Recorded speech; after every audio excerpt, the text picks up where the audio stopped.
السلام علیکم ورحمۃ اللہ وبرکاتہ۔ دوستو، آپ سن رہے ہیں راشد رضا وائس عجائب القرآن کا باب نمبر 19، عیسائیوں کا مباہلہ سے فرار۔ نجران یعنی یمن کے نصرانیوں کا ایک جماعت مدینہ منورہ آیا۔ یہ 14 آدمیوں کی جماعت تھی جو سب کے سب نجران کے اشراف تھے، اور اس جماعت کی قیادت کرنے والے 3 شخص تھے۔ ابو الحارثہ بن علقمہ جو عیسائیوں کا پوپ اعظم تھا، اور یہی جو ان لوگوں کا سردار اعظم تھا۔ عبد المسیح جو سردار اعظم کا نائب تھا اور عاقب کہلاتا تھا۔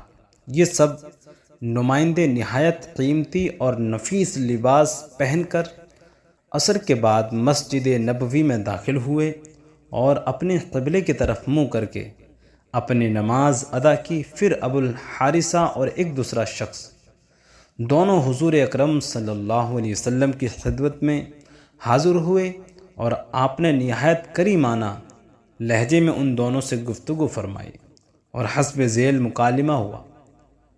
نبی پاک صلی اللہ علیہ وسلم، تم لوگ اسلام قبول کر کے اللہ تعالیٰ کے فرما بردار بن جاؤ۔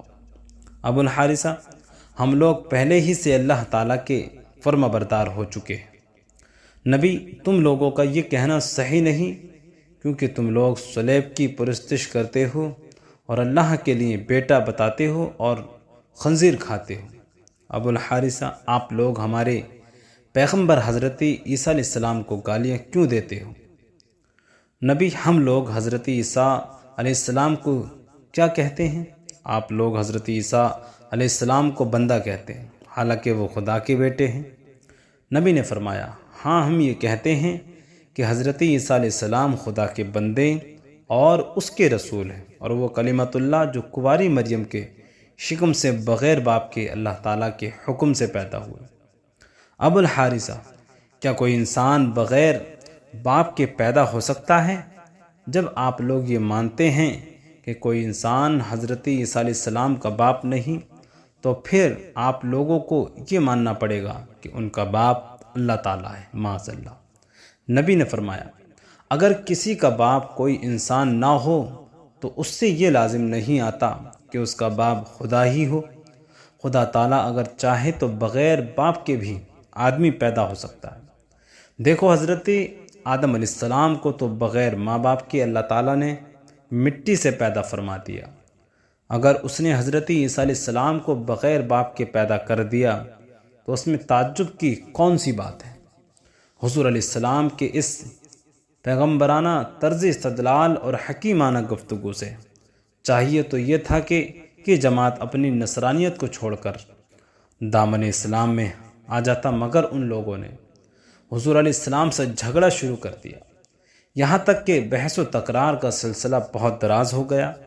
تو اللہ تعالیٰ نے سورہ آل عمران کی آیت نازل فرمائی، فَمَنْ حَاجَّكَ فِيهِ مِن بَعْدِ مَا جَاءَكَ مِنَ الْعِلْمِ فَقُلْ تَعَالَوْا نَدْعُ أَبْنَاءَنَا وَأَبْنَاءَكُمْ وَنِسَاءَنَا وَنِسَاءَكُمْ وَأَنفُسَنَا وَأَنفُسَكُمْ ثُمَّ نَبْتَهِلْ فَنَجْعَلْ لَعْنَةَ اللَّهِ عَلَى الْكَاذِبِينَ۔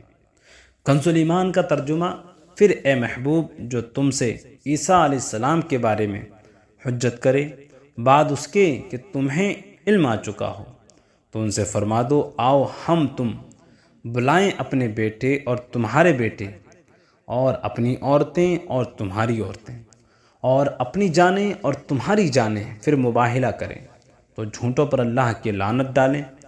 قرآن کی اس دعوت مباہلہ کو ابو الحارثہ نے منظور کر لیا اور طے پایا کہ صبح نکل کر میدان میں مباہلہ کریں گے۔ لیکن جب ابو الحارثہ نصرانیوں کے پاس پہنچا تو اس نے اپنے آدمیوں سے کہا کہ اے میری قوم، تم لوگوں نے اچھی طرح جان لیا اور پہچان لیا کہ محمد صلی اللہ علیہ وسلم نبی آخر الزماں ہیں، اور خوب یاد رکھو کہ جو قوم کسی نبی برحق کے ساتھ مباہلہ کرتی ہے، اس قوم کے جھوٹے بڑے سب ہلاک ہو جاتے ہیں۔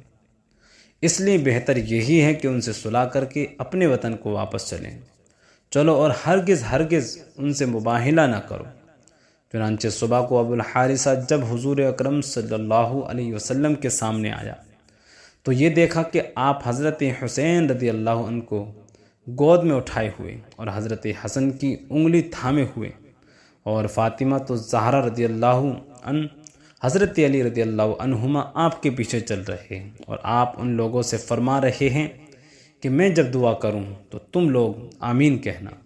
یہ منظر دیکھ کر ابو الحارث خوف سے کانپ اٹھا اور کہنے لگا کہ اے گروائے نصارہ، میں ایسے چہروں کو دیکھ رہا ہوں کہ اگر اللہ تعالیٰ چاہے تو ان چہروں کی بدولت پہاڑ بھی اپنی جگہ سے ہٹ کر چل پڑے گا، لہٰذا اے میری قوم ہرگز مباہلہ نہ کرو ورنہ ہلاک ہو جاؤ گے، اور روئے زمین پر کہیں بھی کوئی نصرانی باقی نہ رہے گا۔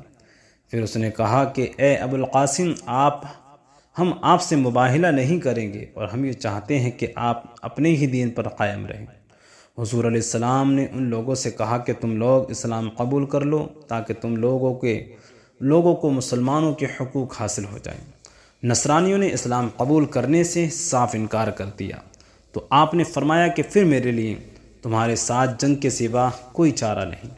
یہ سن کر نصرانیوں نے کہا کہ ہم لوگ عربوں سے جنگ کرنے کی طاقت نہیں رکھتے، لہٰذا ہم اس شرط پر صلح کرتے ہیں کہ آپ ہم سے جنگ نہ کریں اور ہم کو اپنے ہی دین پر قائم رہنے دیں، اور ہم بطور جزیہ آپ کو ہر سال 1000 کپڑوں کے جوڑے دیتے رہیں گے۔ چنانچہ حضور علیہ السلام نے اس شرط پر صلح فرمائی اور ان نصرانیوں کے لیے امن و امان کا پروانہ لکھ دیا۔ اس کے بعد آپ نے فرمایا کہ نجران والوں پر ہلاکت و بربادی آ پہنچی تھی، مگر یہ لوگ بچ گئے۔ اگر یہ لوگ مجھ سے مباہلہ کرتے تو مسخ ہو کر بندر اور خنزیر بن جاتے، اور ان کی وادی میں ایسی آگ بھڑک اٹھتی کہ نجران کی کل آبادی جہاں تک کہ چرندے اور پرندے جل بھن کر راکھ کا ڈھیر بن جاتے، اور روئے زمین کے تمام عیسائی سال بھر میں فنا ہو جاتے۔